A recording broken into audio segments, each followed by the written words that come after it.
नमस्कार, जोहार, मैं संजय और आप देख रहे हैं न्यूज़ झारखंड। चलिए जानते हैं सुबह से लेकर शाम तक की तमाम बड़ी खबरों को। झारखंड में धूमधाम से मनी ईद। नमाजियों ने खुदा की इबादत में पढ़ी नमाज। प्रशासन भी सुरक्षा को लेकर अलर्ट पर। पूरे राज्य में ईद उल अजहा बकरीद पर्व आज रविवार को लोगों द्वारा धूमधाम से मनाया जा रहा है। राज्य के तमाम बड़े छोटे मस्जिदों में नमाज अदा कराई गई। सुबह 6 बजे से 9 बजे तक राज्य के सभी मस्जिदों में नमाज अदा की गई। नमाज के बाद मस्जिदों के इमामों ने बकरीद पर्व क्यों मनाया जाता है, इस पर विस्तार से प्रकाश डाला। नमाज अदा करने के बाद लोगों ने एक दूसरे से गले मिलकर बकरीद पर्व की मुबारकबाद दी, जिसके बाद लोग कुर्बानी के प्रबंध में लग गए। इधर बकरीद को लेकर पूरे राज्य में पुलिस और प्रशासन अलर्ट है। सभी संवेदनशील इलाकों में भारी मात्रा में फोर्स तैनात किया गया है। हर बड़े छोटे मस्जिदों में सुरक्षा के दृष्टिकोण से फोर्स तैनात है। लोगों से शांति बनाए रखने की अपील की जा रही है। इससे पहले 9 जुलाई के शाम को पूरे राज्य में फ्लैग मार्च निकालकर पुलिस प्रशासन शांति बनाए रखने की अपील लोगों से की थी। पुलिस सोशल मीडिया पर भी नजर रखे हुए है। राज्य में अभी तक कहीं कोई उपद्रव की सूचना नहीं है। नमाज अदा कर लोगों ने अमन और चैन की दुआ मांगी। झारखंड में कोरोना की रफ्तार जारी। रांची में एक संक्रमित की मौत, एक्टिव मरीज हुए 602। झारखंड में कोरोना की रफ्तार थम नहीं रहा है। दिन प्रतिदिन संक्रमित मरीजों की संख्या में बढ़ोतरी हो रही है। पिछले 24 घंटे में 7,416 सैंपल की जांच हुई। इसमें 125 नए संक्रमित मिले हैं। वहीं रांची में एक संक्रमित मरीज के इलाज के दौरान मौत हो गई है। जुलाई महीने में कोरोना संक्रमण से यह दूसरी मौत है। स्वास्थ्य विभाग की ओर से जारी कोरोना रिपोर्ट के अनुसार पिछले 24 घंटे में 125 नए संक्रमित मिले हैं। वहीं 64 कोरोना संक्रमित मरीज ठीक भी हुए हैं। पिछले 24 घंटे में सबसे अधिक 77 संक्रमित रांची में मिले हैं। इसके अलावा जमशेदपुर में 11, चतरा में 1, देवघर में 2, हजारीबाग में 16, दुमका में 1, गिरिडीह में 1, गोड्डा में 7, कोडरमा में 1, लातेहार में 3, रामगढ़ में 2, सरायकेला में 1 और पश्चिमी सिंहभूम में 2 नए कोरोना संक्रमित मिले हैं। मानसून से बढ़ी उम्मीदें। आज से फिर झमाझम बारिश। कमजोर मानसून ने जहां किसानों की चिंता की लकीरें बढ़ा दी है, वहीं दूसरी ओर महंगाई पर भी असर डालना शुरू कर दिया है। कम वर्षा का असर किसानों पर सीधे तौर पर पड़ रहा है, जिस वजह से झारखंड में महंगाई और बढ़ने के आसार भी जताए जा रहे हैं। मौसम विज्ञान केंद्र रांची के वरीय वैज्ञानिक अभिषेक आनंद ने बताया कि आज शाम तक झारखंड के कई हिस्सों में मेघा गर्जन और वज्रपात की संभावना है। उन्होंने कहा है कि आज के बाद से राज्य में एक बार फिर से मानसून जोर पकड़ेगा, जिसके बाद राज्य में कहीं कहीं भारी एवं अन्य क्षेत्रों में आंशिक एवं मध्यम दर्जे की वर्षा होगी। पलामू के रेडमा में सहारा ब्रांच में लगी आग, सभी सामान जलकर राख। पलामू जिला अंतर्गत रेडमा बाईपास रोड काली मंदिर स्थित सहारा ब्रांच में आग लगी की घटना में सभी सामान जलकर नष्ट हो गए हैं। सहारा बैंक के मैनेजर अनिल अग्रवाल ने बताया कि मकान मालिक संतोष कुमार सिंह उर्फ मंटू सिंह ने आग लगने की सूचना दी। ब्रांच पहुंचने के बाद ऑफिस खोला गया तो देखा कि पूरा सामान जलकर खाक हो गया है। तत्काल पुलिस को सूचना दी गई। उन्होंने शॉर्ट सर्किट से आग लगने की आशंका जताई है। दमकल आने के बाद आग पर काबू पाया गया।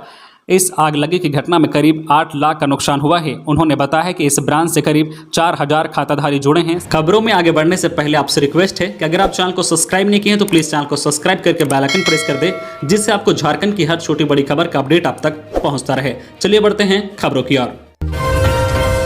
परवीन प्रमंडलीय आयुक्त व राहुल बने रांची के डीसी। राज्य में शनिवार देर रात 5 जिलों के डीसी समेत 18 आईएएस अधिकारियों का तबादला कर दिया गया है। रांची के डीसी और प्रमंडलीय आयुक्त के साथ नगर आयुक्त भी बदल दिए गए हैं। इसके अलावा पलामू, लातेहार, चतरा और गोड्डा के डीसी भी बदल दिए गए हैं। अधिसूचना के अनुसार पर्यटन निदेशक के पद पर तैनात 2011 बैच के आईएएस राहुल कुमार सिन्हा को रांची का नया उपायुक्त बनाया गया है। उन्हें बंदोबस्त पदाधिकारी का अतिरिक्त प्रभार भी दिया गया है। रांची डीसी रहे रंजन को समाज कल्याण विभाग का निदेशक बनाया गया है। परवीन कुमार टोप्पो दक्षिणी छोटा नागपुर के प्रमंडलीय आयुक्त होंगे। वहीं दक्षिणी छोटा नागपुर के प्रमंडलीय आयुक्त डॉक्टर नितिन मदल कुलकर्णी को राज्य वित्त आयोग का अध्यक्ष बनाया गया है। वहीं पलामू के डीसी रहे शशि रंजन को रांची का नगर आयुक्त बनाया गया है। हर 3 माह पर वोटर लिस्ट में नाम जुड़वा सकेंगे युवा। 18 वर्ष की आयु पूरी करने वाले युवाओं को अब वर्ष में 4 बार मतदाता सूची में नाम जुड़वाने का मौका मिलेगा। अब तक केवल 1 जनवरी को ही अहर्ता तिथि मानते हुए मतदाता सूची में नए नाम जोड़े जाते थे, लेकिन अब चुनाव आयोग ने नियम में बदलाव कर दिया है। इसके साथ ही मतदाता सूची में नए नाम जोड़ने के लिए वर्ष में हर 3 महीने बाद 4 तिथियों की अहर्ता तय की गई है। हर वर्ष 1 जनवरी, 1 अप्रैल, 1 जुलाई व 1 अक्टूबर को 18 वर्ष पूरा करने वाले युवा मतदाताओं के नाम मतदाता सूची में जोड़े जा सकेंगे। इससे युवाओं को मतदान का अधिकार हासिल करने के लिए 1 साल का इंतजार नहीं करना पड़ेगा। इसके अलावा चुनाव आयोग ने आधार नंबर से वोटर आईडी को लिंक करने का निर्णय लिया है। हालांकि वोटर आईडी को आधार से लिंक करने की बाध्यता नहीं होगी। 1.25 घंटे में तय होगा देवघर से कोलकाता का सफर। उद्घाटन के बाद हफ्ते में 4 दिन की हवाई सेवा उपलब्ध। प्रधानमंत्री नरेंद्र मोदी के द्वारा 12 जुलाई को देवघर में एयरपोर्ट का उद्घाटन किया जाएगा। इस एयरपोर्ट में अभी सिर्फ इंडिगो एयरलाइंस की फ्लाइट कोलकाता से देवघर तक की सेवा देंगे। इस सफर में यात्रियों को महज 1.25 घंटे ही लगेंगे। इसके साथ ही उद्घाटन के बाद हफ्ते में 4 दिन की हवाई सेवा बहाल रहेगी। देवघर के इतिहास में 12 जुलाई का दिन स्वर्ण अक्षरों में लिखा जाएगा। अब देवघर शहर की कनेक्टिविटी हवाई मार्ग से अंतर्राष्ट्रीय होने वाली है। पीएम नरेंद्र मोदी 12 जुलाई को देवघर एयरपोर्ट का विधिवत उद्घाटन करेंगे। एयरपोर्ट के उद्घाटन के बाद पहली बार फ्लाइट देवघर से कोलकाता के लिए उड़ान भरेगी। अभी देवघर एयरपोर्ट से सिर्फ इंडिगो एयरलाइंस की फ्लाइट की सेवा सप्ताह में 4 दिन ही मिलेगी। अब यात्री 1 घंटे 15 मिनट में यात्री सफर तय कर पाएंगे, जिसमें पार्किंग से लेकर रनवे, टेक ऑफ, लैंडिंग और फिर पार्किंग शामिल है। जबकि यात्री हवा में मात्र 50 मिनट ही रहेंगे। इसके बाद जैसे जैसे यात्रियों की संख्या में इजाफा होगा, एयरलाइंस कंपनियों द्वारा अन्य जगहों के लिए भी उड़ान की सेवा शुरू कर दी जाएगी। पश्चिमी सिंहभूम में पीएलएफआई उग्रवादियों ने जलाई मशीन। भवन निर्माण के काम में लगी थी मशीन। सरकारी भवन के निर्माण का चल रहा था काम। राज्य के पश्चिमी सिंहभूम जिले के उग्रवाद प्रभावित गुदड़ी प्रखंड के टोमडेल में उग्रवादियों ने सरकारी भवन के निर्माण कार्य में लगे मिक्सर मशीन को और अन्य कुछ सामानों को जला दिया है। शनिवार को हुई इस घटना को पीएलएफआई के उग्रवादियों ने अंजाम दिया है। जानकारी के मुताबिक शनिवार को काम के दौरान काम में लगे मजदूर दोपहर के समय खाना खा रहे थे। इसी दौरान उग्रवादी संगठन पीएलएफआई का हथियारबंद दस्ता कार्यस्थल पर आधमका और भवन के छत ढलाई कार्य को रोकते हुए मिक्सर मशीन को बंद कर दिया। उसके बाद मिक्सर मशीन से डीजल निकालकर उस पर छिड़कते हुए मशीन को आग लगा दी। सभी मजदूर कार्यस्थल से भाग गए। घटना के बाद क्षेत्र में दहशत का माहौल है। पिछले हफ्ते भी पीएलएफआई उग्रवादियों ने शाम के समय गुदड़ी थाना के पास कारो नदी बालू घाट पर 2 ट्रैक्टरों को आग लगा दिया था। धनबाद में प्रसव के दौरान महिला की मौत। लापरवाही का आरोप लगाकर क्लिनिक में परिजनों ने किया हंगामा। धनबाद के बागमारा थाना क्षेत्र के बड़ा पंडैडी स्थित निजी क्लिनिक में प्रसव के दौरान महिला की मौत हो गई। खोकविधा गांव के रहने वाले अशोक चौहान अपनी पत्नी ज्योति देवी को प्रसव पीड़ा होने पर भर्ती कराया, लेकिन डॉक्टरों की लापरवाही से उसकी मौत हो गई। इस घटना के बाद महिला के परिजन और ग्रामीणों ने क्लिनिक प्रबंधन पर लापरवाही का आरोप लगाते हुए जमकर हंगामा किया। प्रसव के दौरान महिला की मौत से परिजनों का क्लिनिक में हंगामा हुआ। इसकी सूचना मिलने के बाद बागमारा पुलिस घटनास्थल पर पहुंची। पुलिस ने लोगों को समझाने का प्रयास किया, लेकिन परिजन और ग्रामीण पुलिस की बात मानने को तैयार नहीं थे। ग्रामीणों ने 10 लाख रुपए मुआवजे की मांग की, लेकिन क्लिनिक प्रबंधन ने 2.5 लाख रुपए देने पर सहमति जताई। इसके बाद परिजन शांत हुए और शव को क्लिनिक से घर ले गए।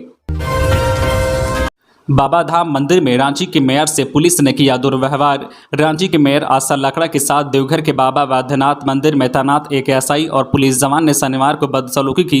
यह आरोप मेयर आशा लकड़ा ने लगाया है। इस संबंध में मेयर की ओर से उनके निजी सहायक विवेक कुमार ने देवघर डीसी और एसपी को आवेदन देकर एसआई यशवंत सिंह और पुलिस जवान पर बदसलूकी किए जाने की शिकायत की है। मेयर की ओर से दिए गए आवेदन में कहा गया है कि 12 जुलाई को प्रधानमंत्री नरेंद्र मोदी के आगमन की तैयारी को लेकर वह देवघर गई थी। बैठक के बाद देवघर के मुख्य मंदिर में वह पूजा करने के लिए गई। इस दौरान कई श्रद्धालुओं के साथ मेयर आशा लकड़ा भी कतार में थी। इसी क्रम में मंदिर के मुख्य गेट पर तैनात एक जवान और एसआई यशवंत कुमार सिंह ने जानबूझकर उनके साथ बदसलूकी की, उन्हें अपशब्द भी कहे। मेयर के आरोप के मुताबिक जब उन्होंने अपना परिचय दिया कि वह रांची की मेयर है, तो पुलिसकर्मी ने उनसे कहा कि मेयर और राष्ट्रपति कौन होता है, नहीं जानते हैं, चुप रहिए मैडम, बात खत्म कीजिए और जाइए यहाँ से। इस मामले में आवेदन के जरिए उचित कार्रवाई की मांग की गई है। इधर मेयर के निजी सहायक ने बताया है कि इस मामले की शिकायत के बाद देवघर उपायुक्त ने फोन कर उचित कार्रवाई का आश्वासन दिया है। उन्होंने कहा है कि इस मामले को संज्ञान में लेकर वे उचित कार्रवाई करेंगे। चिंता, रांची में एक सप्ताह में कोरोना से दूसरी मौत। झारखंड में कोरोना के मामले फिर बढ़ रहे हैं। इसी बीच पिछले 24 घंटे में कोरोना संक्रमित 77 वर्षीय बुजुर्ग की मौत हो गई है। वह रांची के थड़पकना के रहने वाले थे। उसकी मौत मेडिका अस्पताल में इलाज के दौरान हुई है। रांची में बीते एक सप्ताह में यह दूसरी मौत है। इससे पहले 3 जुलाई को ओरमांझी निवासी बुजुर्ग की मौत हो गई थी। जानकारी के अनुसार थड़पकना के बुजुर्ग को कई शिकायतों के बाद 3 जुलाई को सेंटिविटा अस्पताल में भर्ती कराया गया था।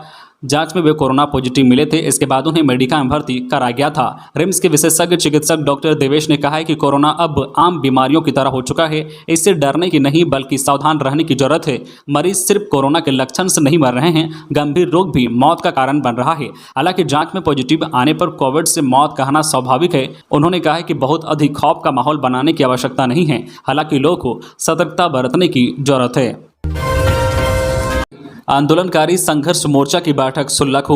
झारखंड आंदोलनकारी संघर्ष मोर्चा रांची जिला की बैठक 16 जुलाई को होगी।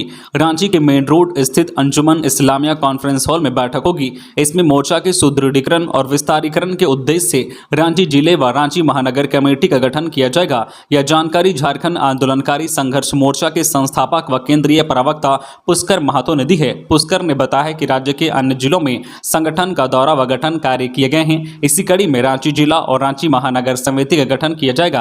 बैठक में सिल्ली, बुढ़मू, बेड़ो, खलारी, नामकुम, अनगढ़ा, सोनाहातू, कांके सहित विभिन्न प्रखंडों व अंचल क्षेत्रों में रहने वाले झारखंड आंदोलनकारी ही भाग लेंगे। बैठक में झारखंड आंदोलनकारियों की समस्या व उनके मान सम्मान, पहचान, नियोजन, पेंशन व स्वास्थ्य सुविधाओं के सवाल पर भी विशेष चर्चा की जाएगी। तो ये थी आज की झारखंड की टॉप बड़ी खबरें। इसी तरह झारखंड की हर छोटी बड़ी खबर देखने के लिए आप हमारे चैनल न्यूज झारखंड चैनल को सब्सक्राइब करके बेल आइकन प्रेस कर दीजिए, जिससे आपको झारखंड की हर छोटी बड़ी खबर का अपडेट आप तक पहुंचता रहे। तो आज के लिए बस इतना ही। हमें दीजिए इजाजत, फिर मिलते हैं नेक्स्ट न्यूज में।